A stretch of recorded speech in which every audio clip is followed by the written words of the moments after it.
Hello, everybody. My name is Gary Schroth. I'm a Vice President and Distinguished Scientist in our Product Development Group at Illumina. And today I'm going to give you a short presentation on index hopping, some of the effects and mitigation strategies. So the purpose of this presentation is to provide insight on typical levels of index hopping that you might see and some of the downstream effect it might have on applications.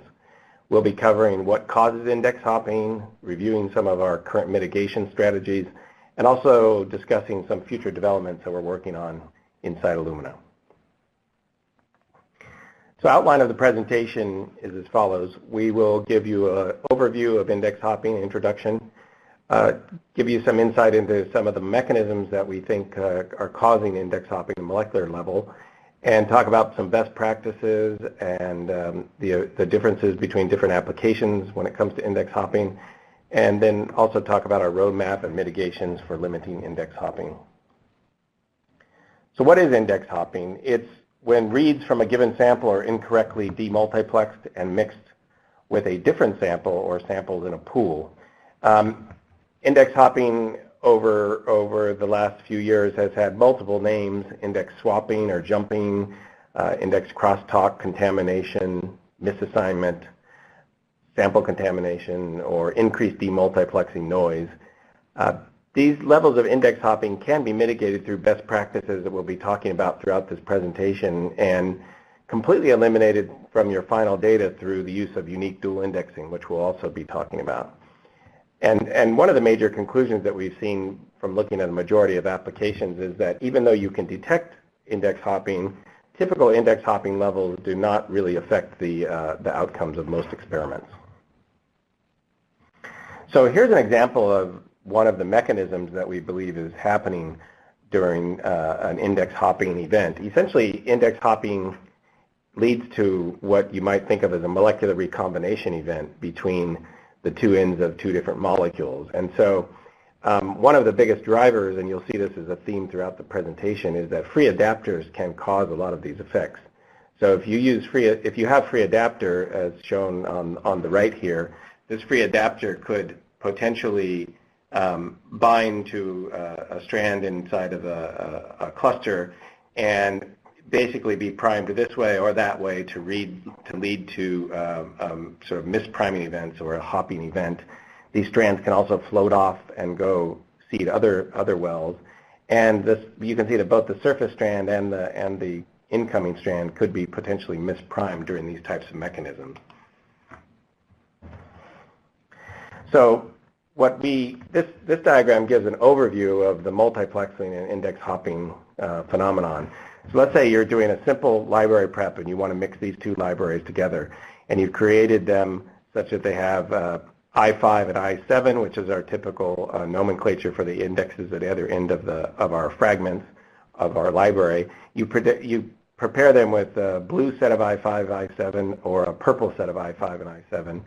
And if you pull them together and then sequence them and go through demultiplexing, ideally all the blue ones would sort out together during normal multiplexing, demultiplexing, and all the purple ones will sort out together. And then when you look at the inserts, the green and orange segments here, you'll get nice pure inserts for doing your analysis, your alignment and analysis.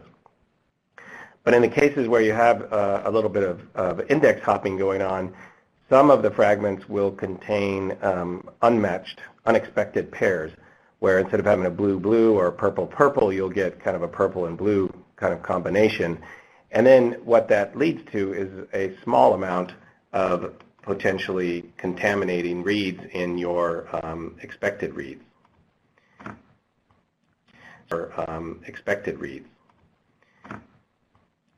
So as I'll talk about a lot during this presentation, unique dual indexing enables hop reads to be completely removed from the data, and that's one of our key mitigations for this phenomenon.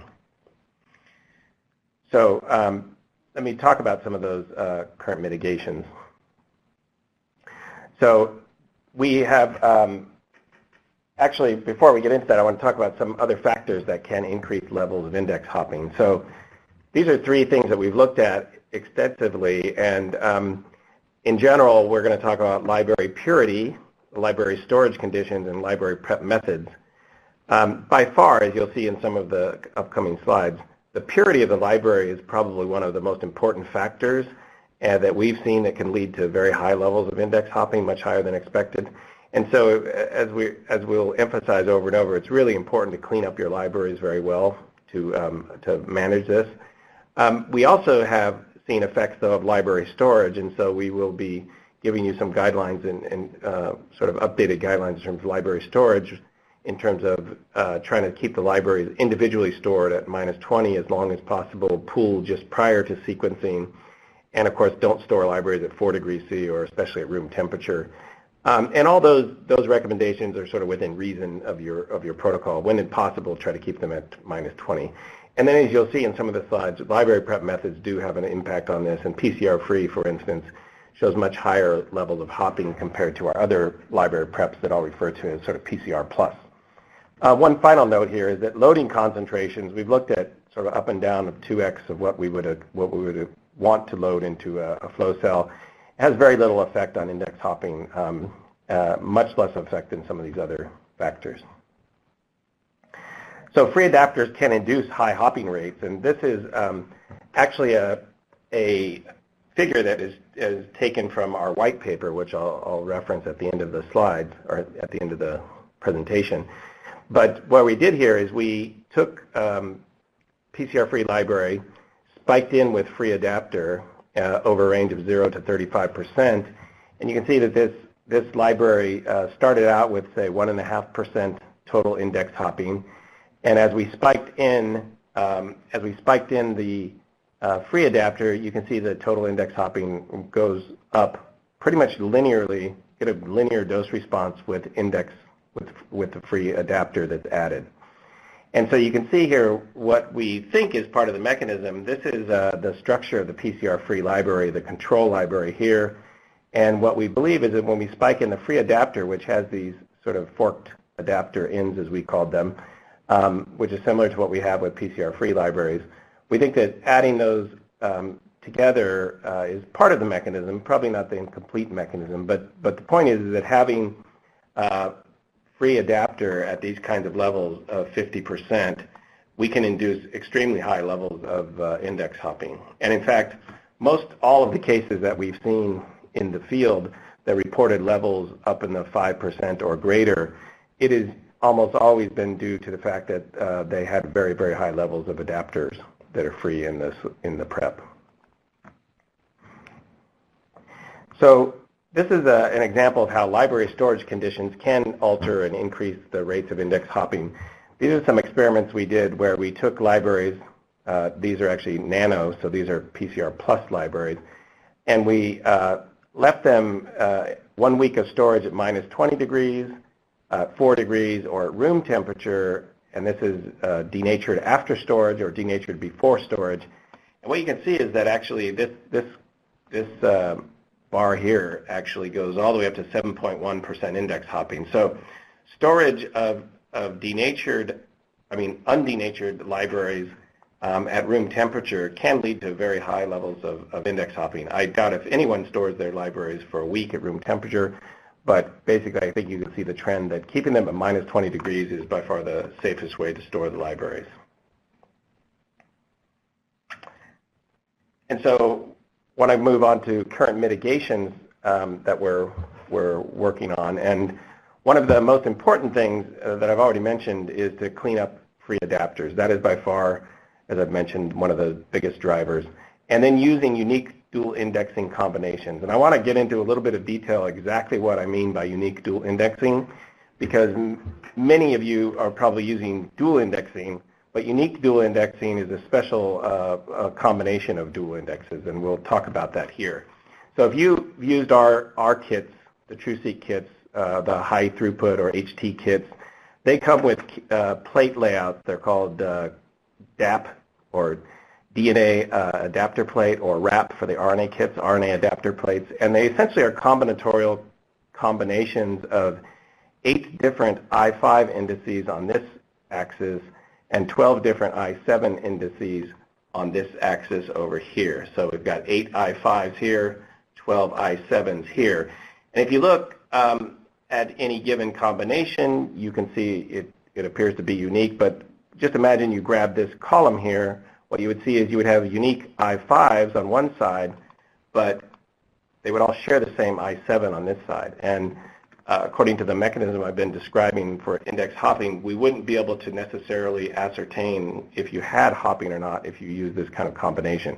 But you can imagine, say, using a diagonal of combinations where they will all be unique. And instead of diagonal, we actually have come up with a little bit more sophisticated combination of this plate that causes a really nice set of unique dual indexes that has both unique combinations plus good combination to have color balancing and all four of the bases present in every read, et cetera, et cetera. So for instance, these purple boxes here, if you use those 8 combinations in a prep, then you would be assured to have 8 unique dual index sets. And so you can see each color combination here will give you a different set of 8. So if you kind of think of this combinatorial plate in this way, each plate then contains 12 sets of 8 unique dual indexes, which will allow you to sort of alleviate and eliminate this from your data, as I'll show in the coming slides. So one of the most important workflow mitigations is to try to design your experiment in a way that you can utilize unique dual indexing combinations. And as I said, today in our kits, we have 8 available. In our Nextera kits, if you're familiar with those kits and you use the same sort of logic, there are sets of 16, 24 different sets of 16 unique combinations that are available there. This is another way that sort of sums up those color coding patterns I was showing you. This is data taken, this table is taken out of our recent white paper as well. And this just explicitly tells you which well combinations to use to create the best unique sets of 8 using the RAP or DAP plate. So this is another experiment that we've done where we've taken several of our different flavors of preps, either PCR-free, TrueSeq Nano, TrueSeq stranded mRNA, the Nextera prep, or TrueSeq 170, which is one of our most recent enrichment preps.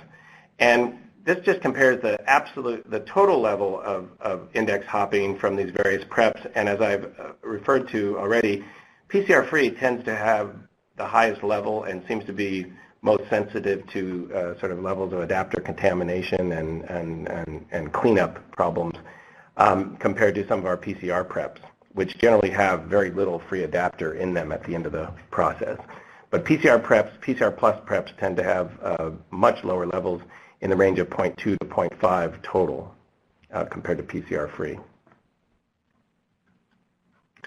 So this shows the results of taking the unique combinations of adapters and using them in a 4-plex to create PCR-free libraries. So what we did is we made 4 libraries using these combinations, 702, 502, 705, 503, et cetera, that are shown in these green boxes I'm pointing to. And we sequenced those, and then we demultiplex them, and what we noticed is that using this kind of approach where we would not expect any of these red or pink boxes to actually have any library in them because we didn't use those indexes, because of this swapping or hopping phenomenon, we do get some signal showing up, and if you notice, it's basically in the row or column of each of the indexes that were used. So that's sort of a hallmark of this recombining effect that we've been talking about.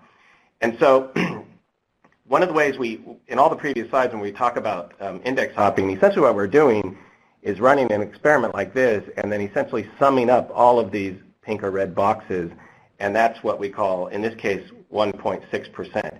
You can see that the actual measured amount from any given library into another is actually much lower, but if you kind of add up all of this or add up the rows and columns for any given library prep or for any given library, you will get slightly higher levels depending on how you add them. But one important thing to keep in mind is that if you use unique dual indexing, essentially what you're doing is eliminating those red or pink boxes from the from the analysis. And so the unique dual combinations allows you to, as part of the demultiplexing process, essentially remove these unexpected combinations and filter them out, and they just become, essentially some part of the filtering noise of doing an NGS experiment. And so another way to look at it is like this. If you ran this experiment and you were using unique dual indexes, you would get, 26, 22, 23, 23% of the libraries would be assigned to your 4 samples very cleanly without any potential contamination at all. And you would get a pile of 4% that are unassigned reads. These would be, most of this pile is actually due to normal demultiplexing, errors in the demultiplexing read or other things that happen during demultiplexing where we would filter them out. And about 1.6% of this pile then would represent the index hopped reads. And if you were interested in studying exactly how many you could sort of make that matrix, that pink and green matrix we showed on the previous slide. But the main point is that just as part of the normal demultiplexing process on our system, you'll be able to put these hopped reads into this unassigned bin and only work with clean data. Okay, so let me talk now about some of our future developments. We've been studying this phenomenon for many months now. We've been working on specific new products to address some of these issues, especially, as you know, we've launched the NovaSeq system earlier this year, which requires, it has enormous output, and for many applications it requires a high level of multiplexing and indexing, and so we are motivated to kind of get both better indexing and also get this the purity of indexing to be as clean as possible. So we've been working on new adapter designs, a series of unique dual index kits, some enzymatic treatments that we'll talk about, and then we also announced about a week ago that we were going to be in development for, we are in development for a multi-sample flow cell loader for the NovaSeq series. So let's talk about unique dual index combinations that we're working on. As I mentioned, in our current kits, the HT kits, the DAP and the RAP plates, you can find up to 8-plex combinations that are unique to do your work now. In the future, over the next few months, we will be launching a 24-plex unique dual index kit of forked adapters and also a 96-plex. So these are the same kinds of adapters that work for PCR-free and all of our other TrueSeq style preps. And these will be unique index combinations that will ensure that any unexpected combinations can be removed from the data. So we think this will allow very, very clean plexing up to 96 plex per lane using any of our flow cells and any of our systems. And so this is something we're working on together with a strategic partner, and over the last 6 years, we have made, 6+ years I would say, we've made many different kits for many different applications from whole genome sequencing to RNA-seq, and so we think we have a really good handle on how to make an optimized set. These will be highly purified, highly clean, and just ensure absolute 0 levels of index hopping and allow us to remove all levels of index hopping in our samples. The other thing that we're doing as part of these new adapters is we are building in specific modifications into the adapters. And so you can imagine that after the ligation process, these ends are exposed to solution, if you will, the 5' end of this strand and the 3' end of that strand. So what we do is we block in the duplex state of the adapters those ends, and so if they are not ligated together, we can use various treatments to fix that problem. We have used, for instance, a degradation, enzymatic degradation process to chew up free adapters so that these fully ligated adapters wouldn't be affected.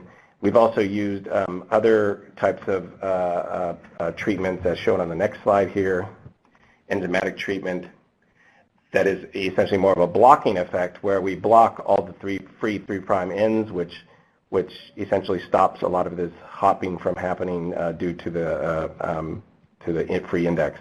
So a combination of both exonuclease treatment and a blocking chemistry we find actually also works really well in controlling this hopping, actually keeping levels low, even in cases where you don't necessarily have the opportunity to use unique dual indexes. So for instance, let me show you an experiment where we started with PCR-free library, generally got 0.8% essentially as the control. If you treat with one of these enzymatic protocols, you can knock it down even lower. If you add adapter, just like we've shown in sort of the spike-ins, if we spike in adapter to very high, we can induce very high levels of index hopping up in the 7% total hopping across all the combinations. And then by using this treatment, we can again knock this back down to essentially control levels with enzymatic treatment. And we actually have used this protocol with good effect on many different library preps now, where for whatever reason, either unique dual indexes were not available, or a specific cleanup was not possible to eliminate free adapters, which is rare, but that does happen in some preps. We can use this treatment to mitigate and knock it down to much, much lower levels. And the other thing to remember is that if you're using unique dual indexing, in the case of any of these preps, you would be able to filter out any of these levels of hopping using the unique dual indexing logic like we described a couple of slides ago. But there's no reason to filter out 7% of your data if you could instead just filter out 0.4, 0.3% of your data. So I think that's another reason why these enzymatic treatment steps may become important in some preps. And finally, one of the other sort of significant developments that we're working on is specifically related to NovaSeq. So NovaSeq, as we said, is our most powerful sequencer yet, and it, especially if you imagine what we call the S4 flow cell. If you look here, you can see the number here, the S4 flow cell, which has four lanes apparently, but heretofore we actually weren't really offering individual addressable lanes. We were planning on having one loading port and that the instrument would then perform clustering of the sample through a single port. I think we got a lot of feedback after launch that was going to be enormous pools of samples required to do even RNA-seq and exome sort of library preps on these. So we took that feedback and we've decided to release this device that will allow individual addressable lanes on the NovaSeq. So that sort of reduces the sort of burden for indexing by a factor of 4. So instead of one sample pool going across all 4 of these lanes, you can put one sample pool per lane. And so that will change things quite a lot in terms of, I have some numbers here about using the 4 ports for, say, doing exomes or doing RNA-seq. And you can see that each lane then would have about 750 gigabases of data, or 2.5 billion 2 by 150 base pair reads.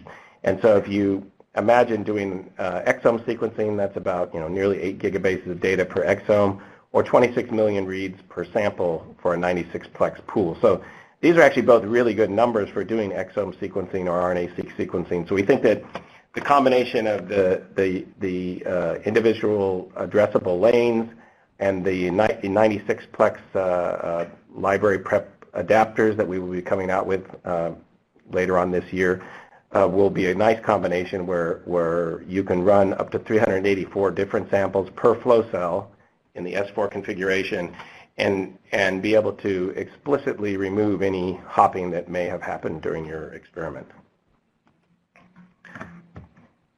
So the conclusions from this talk, hopefully you realize that probably the best thing to do with any of your preps is to use these best practices to ensure that you have very low levels of free adapter as possible. Even if you are using unique dual indexes and you can filter it out and you don't have to worry about it contaminating your data set, you still don't want to filter out more data than is possible or than is necessary. So, and whenever possible, use unique dual indexing strategies for sequencing. And then when unique dual indexing is not possible or when it is difficult to get rid of the free adapters from certain preps, then we are going to make these library treatment enzymatic reagents available over the next month or so to minimize the impact of free adapters in your standard preps. So finally, what I want to do is thank you for your attention and also point you to our website where we have a minimize index hopping page. If you are on our website and you look in the science area under education for researchers, you can find this page, minimize index hopping. You can download our white paper right here that I referred to several times during the presentation. Many of the data slides are taken from this white paper. And we'll be updating this as we get new information about index hopping and as we have new products available.